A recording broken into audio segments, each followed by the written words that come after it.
મિત્રો, શું આપને પણ દાખલો કઢાવવા માટે તલાટીને ફોન પર ફોન કરીને થાકવું પડે છે? શું તમારા ગામમાં પણ સાહેબ આજે તાલુકે ગયા છે એવો જવાબ સાંભળીને ધક્કા ખાવા પડે છે? અને સૌથી મોટો સવાલ એ છે કે સરકાર કરોડોની ગ્રાન્ટો ફાળવે છે, એ છતાં ગામના રસ્તા સુધી પહોંચે છે કે પછી કોઈના ગજવામાં ઓગળી જાય છે?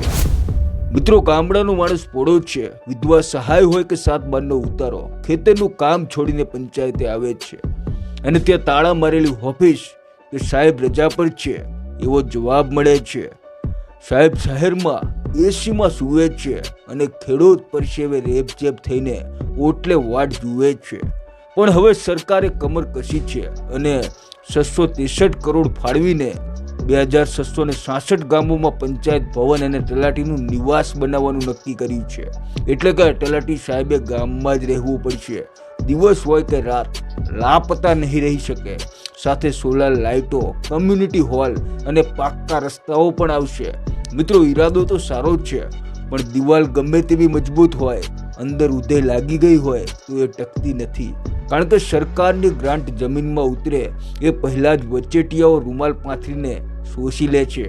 અમુક ખાવધરા સરપંચો અને તંત્રના માણસોને ગરીબના નળમાં પાણી આવે એમાં રસ નથી, પણ પોતાના બેંક એકાઉન્ટમાં ગ્રાન્ટનું પાણી કેમ વાળવું એમાં રસ છે. ક્યાંક રસ્તા કાગળ પર બને છે તો ક્યાંક સિમેન્ટ કરતાં રેતી વધારે હોય છે. ભ્રષ્ટાચાર એટલો વધી ગયો છે કે ગરીબની સહાયમાંથી પણ ટકાવારી માગતા શરમાતા નથી.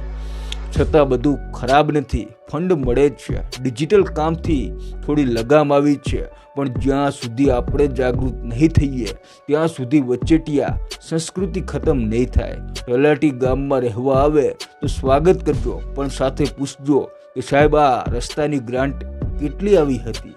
તો હવે સવાલ એ છે કે તલાટીઓ ગામમાં રહેશે એટલે સમસ્યાઓ પૂરી થશે કે નવા નિવાસ પણ ભ્રષ્ટાચારના અડ્ડા બનશે? અને છેલ્લો સવાલ એ છે કે તમારા ગામના સરપંચ કે તલાટી પાસે તમે ક્યારે હિસાબ માંગવાની હિંમત કરી છે? જો જવાબ હોય ના, તો દોષ માત્ર તંત્રનો નથી, આપણી આ ચૂપ રહેવાની નીતિનો પણ છે.